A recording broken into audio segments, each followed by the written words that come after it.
आज हम इस वीडियो में करेंगे क्लास 8th हिंदी मंजरी बुक का पाठ 7 जूलिया। जूलिया एक लड़की है जो कि एक गवर्नेस है।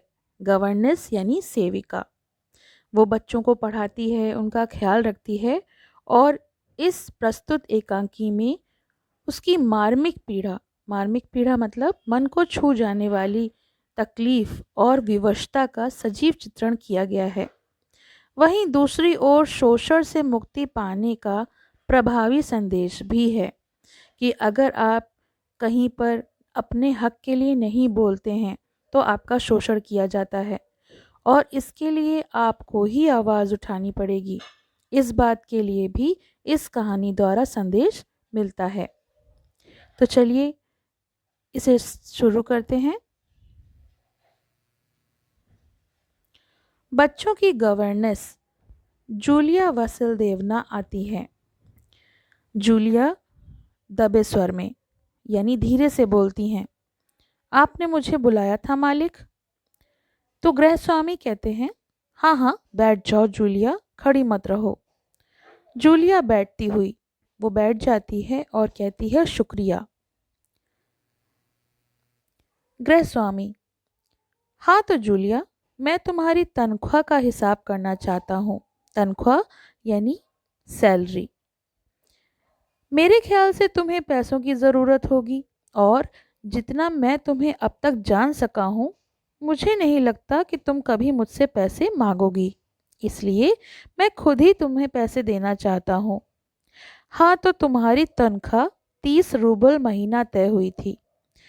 तो रूबल होता है रूस की मुद्रा, करेंसी होती है रूस की। उसकी तनख्वाह जो है मालिक के अनुसार 30 रूबल प्रति महीना तय हुई थी। जूलिया विनित स्वर में बहुत नम्रता से बोली, जी नहीं मालिक, 30 नहीं 40 रूबल तय हुई थी। तो गृह स्वामी ने कहा, नहीं भाई 30, देखो डायरी। उन्होंने पन्ना पलटते हुए कहा कि मैं इसमें हर बात को लिखता हूँ, नोट करता हूँ। मैं बच्चों की देखभाल और उन्हें पढ़ाने वाली हर गवर्नेंस को 30 रूबल महीना देता था। तुमसे पहले जो गवर्नेंस थी उसे भी 30 रूबल महीना ही देता था। अच्छा, तो तुम्हें हमारे यहाँ काम करते हुए 2 महीने हो गए। जूलिया दबे स्वर में बोली, जी नहीं, 2 महीने 5 दिन। गृहस्वामी, क्या कह रही हो जूलिया? ठीक 2 महीने ही हुए हैं। देखो मैंने डायरी में नोट करके रखा है। 2 महीने के बनते हैं 60 रूबल। 30 के दो से गुणा किया और उन्होंने बताया कि 60 रूबल तुम्हारी तनख्वाह हुई है। लेकिन 60 रूबल तभी बनते हैं जब महीने के तुमने एक दिन भी छुट्टी ना ली हो। तुमने इतवार को छुट्टी मनाई, उस दिन तुमने कोई काम नहीं किया, सिर्फ कोलिया को घुमाने ले गई। और ये तो तुम भी मानोगी कि बच्चे को घुमाने ले जाना कोई काम नहीं होता। जूलिया जो थी इनके 2 बच्चों को पढ़ाती थी, उनकी देखरेख करती थी, जिसमें से कोलिया एक लड़का है और दूसरी है वान्या। इसके अलावा तुमने 3 छुट्टियां और ली थी, ठीक है ना? जूलिया दबे स्वर में बोली, जी आप कह रहे हैं तो ठीक है। और उसने कोई ऐतराज नहीं जताया, अपने हक के लिए कोई आवाज़ नहीं उठाई। गृह स्वामी ने कहा, अरे भाई मैं क्या गलत कह रहा हूँ? हाँ तो 9 इतवार हुए ना 2 महीनों में, और 3 छुट्टियां, यानी कुल 12 छुट्टियां ली तुमने।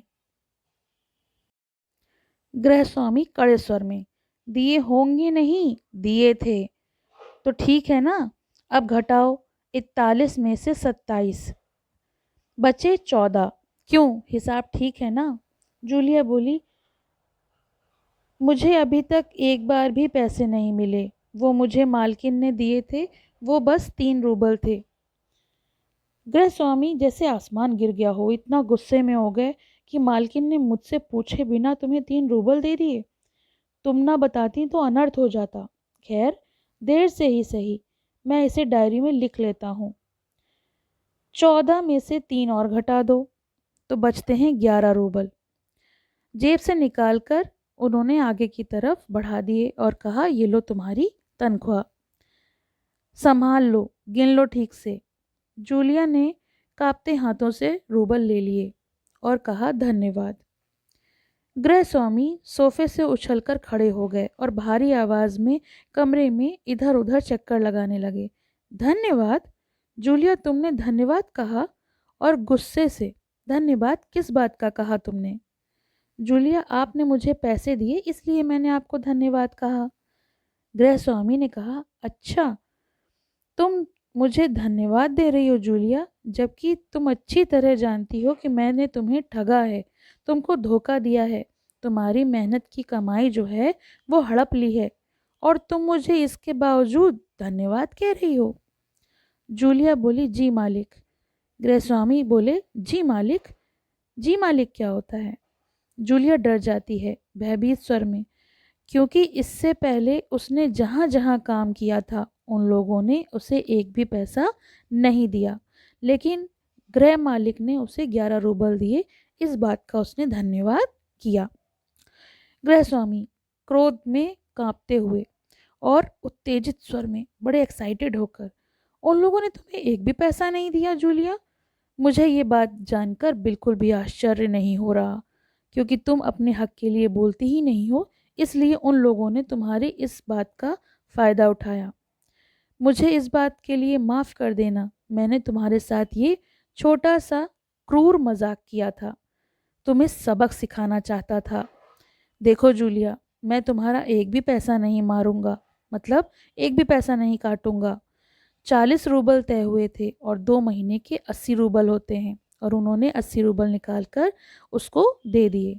मैं अभी तुम्हें ये दे तो रहा हूँ, मगर ये पूछना ज़रूर चाहूँगा जूलिया, क्या ये ज़रूरी है कि इंसान भला कहलाने के लिए इतना दब्बू दब्बू होता है जो दब जाता हो, भीरू भीरू होता है डरपोक, और बोंदा यानी जिसकी मंद बुद्धि हो, उसके साथ अन्याय हो रहा हो, उसके संग उसका हक छीना जा रहा हो और वो बिल्कुल भी विरोध ना करे, उसको रोकने की कोशिश भी ना करे, खामोश रहे और सारी जातियां सहता रहे?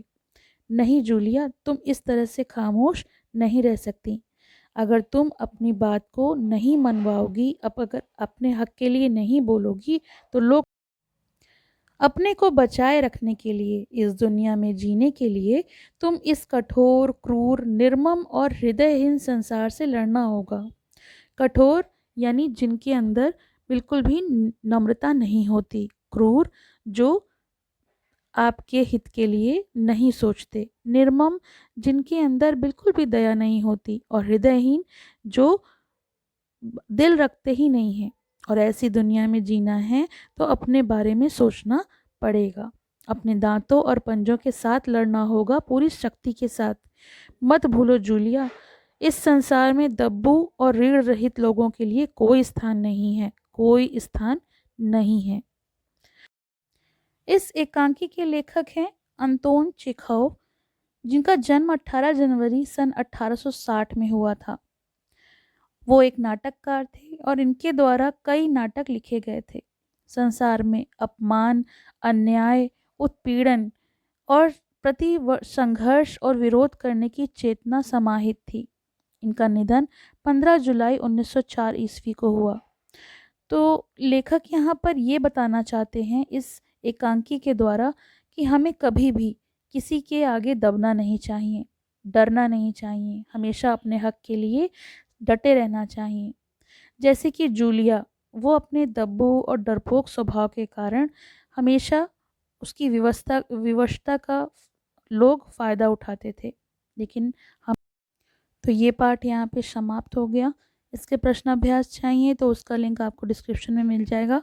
साथ ही साथ इस किताब के जुड़े हर पार्ट की प्लेलिस्ट का लिंक भी आपको डिस्क्रिप्शन में मिल जाएगा।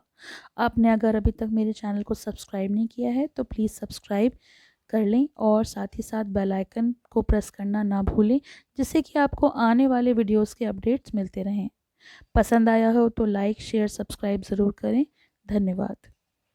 पसंद आया हो तो लाइक करें, शेयर करें और चैनल को सब्सक्राइब करें।